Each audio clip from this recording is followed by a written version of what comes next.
দিনটা আমাদের জন্য অত্যন্ত দুঃখের এবং আমরা মনে করি এটা সারা পশ্চিমবাংলার যুব সমাজ বিশেষ করে স্টুডেন্টদের জন্য একটা কালা দিন।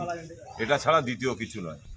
আইএসএফ এবং স্টুডেন্ট ফ্রন্ট 24 ঘন্টা সজাগ আছে, 24 ঘন্টা রাস্তায় আছে, মানুষের কানে কানে আছে, মানুষের হৃদয়ে ঢুকে গেছে।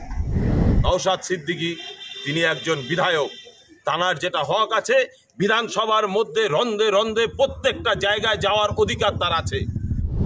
নওশাদ সিদ্দিকী যদি না যেতেন তাহলে এই মাদ্রাসা নিয়ে যে কটা বিল্ডিং কটা ঘর তৈরি হবে সেটাও মনে হয় হতো না। আর আপনারা জানেন ঘাটাল মাস্টার প্ল্যান নিয়ে সব থেকে বেশি যদি আওয়াজ তুলতে হয় নওশাদ সিদ্দিকী তুলেছিলেন। বিধানসভায় যে টেবিল চাপড়ে বসবে আর এসি রুমের মধ্যে বসে ঘুমাবার জন্য তিনি যাননি। মমতা ব্যানার্জির সঙ্গে বসে তিনি চা খেতে যাননি।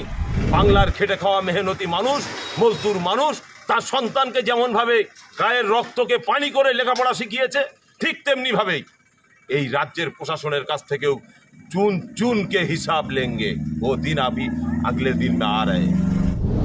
ভাইজান, আজকে যে এখানে শহীদ দিবস উদযাপন করলেন শহীদ আনিস খানের স্মরণে, এই দিনটাকে আপনারা কিভাবে দেখতে চাইছেন? এই দিনটা আমাদের জন্য অত্যন্ত দুঃখের এবং আমরা মনে করি এটা সারা পশ্চিমবাংলার যুব সমাজ বিশেষ করে স্টুডেন্টদের জন্য একটা কালা দিন।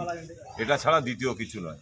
কেন যে আনিস খান একটা প্রতিবাদী কণ্ঠ, তিনি শিক্ষা, স্বাস্থ্য, কর্মসংস্থান থেকে শুরু করে এবং বিশেষ করে স্টুডেন্টদের যে উন্নয়ন কিভাবে হবে, স্টুডেন্টদের উন্নতি কিভাবে হবে, স্টুডেন্টরা আগামী দিন সমাজে কিভাবে প্রতিষ্ঠিত হবে সেই বিষয়ে তার চিন্তাধারা বেশিরভাগ অংশে ছিলেন।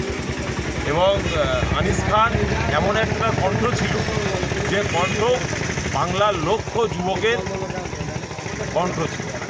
আইএসএফ এবং স্টুডেন্ট ফ্রন্ট 24 ঘন্টা সজাগ আছে, 24 ঘন্টা রাস্তায় আছে, মানুষের কানে কানে আছে, মানুষের হৃদয়ে ঢুকে গেছে। অতএব আইএসএফ রাস্তায় নেই এটা যারা বলছে সেটা তারা সম্পূর্ণ ভুল, মিথ্যা, বানোয়াট কথাবার্তা বলছে।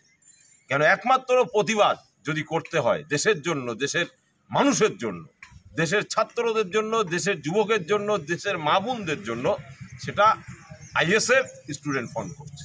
সোশ্যাল মিডিয়ায় একটা ছবি ভাইরাল হয়েছে যে মাননীয় মুখ্যমন্ত্রী মমতা বন্দ্যোপাধ্যায়ের ঠিক ঢিলছোড়া খুব কাছেই ভাইজান নওশাদ সিদ্দিকী বসে আছে। বিরোধী সরকার পক্ষ থেকে দাবি করছে টিএমসি হয়ে গিয়েছে নওশাদ সিদ্দিকী, কি বলবেন? নওশাদ সিদ্দিকী অন্যদের মতো কাপড়ে মোতা লোক নয় যে কাপড়ে মুতে দিয়ে মমতা ব্যানার্জির আঁচলের তলায় ঢুকে যাবে। অতএব নিজের অধিকার, ভাঙড়ের মানুষ যে ভোট দিয়ে তাকে বিধানসভার মধ্যে পাঠিয়েছে সে যাবে না? ওই জায়গায় বসে বিধানসভার মধ্যে বসে প্ল্যান প্রোগ্রাম হয়ে কোনো একটা জাতিকে ধ্বংস করার, কোনো একটা শিক্ষিত সমাজকে ধ্বংস করার, কোনো একটা শিল্পপতিদেরকে ধ্বংস করার বিভিন্ন রকম প্ল্যান প্রোগ্রাম তো হতে পারে। নওশাদ সিদ্দিকী তিনি একজন বিধায়ক, তানার যেটা হক আছে বিধানসভার মধ্যে রন্ধে রন্ধে প্রত্যেকটা জায়গায় যাওয়ার অধিকার তার আছে। কে গেল না গেল ও দেখে লাভ নেই। তিনি একজন জনপ্রতিনিধি, মানুষ তার ভোট দিয়ে সেখানে পাঠিয়েছে, আর সেই বিধানসভায় কোনো অনৈতিক কাজ হবে সেটা হতে দেবে না। আমার যেটা মনে হয়েছে নওশাদ সিদ্দিকী যদি না যেতেন তাহলে এই মাদ্রাসা নিয়ে যে কটা বিল্ডিং কটা ঘর তৈরি হবে সেটাও মনে হয় হতো না।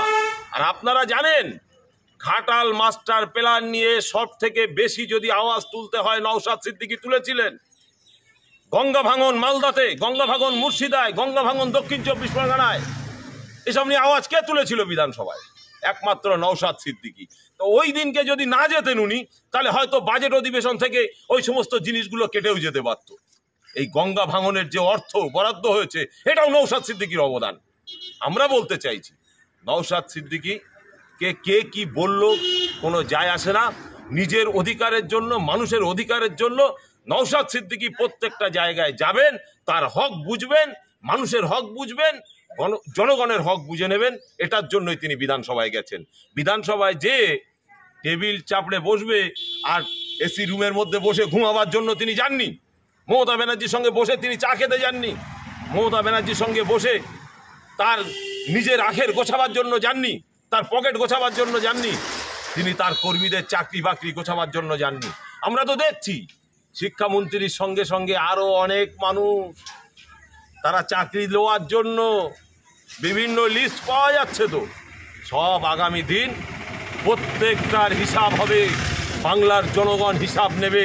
বাংলার খেটে খাওয়া মেহনতি মানুষ, মজদুর মানুষ তার সন্তানকে যেমনভাবে গায়ের রক্তকে পানি করে লেখাপড়া শিখিয়েছে, ঠিক তেমনিভাবেই এই রাজ্যের প্রশাসনের কাছ থেকেও चून चून के हिसाब लेंगे।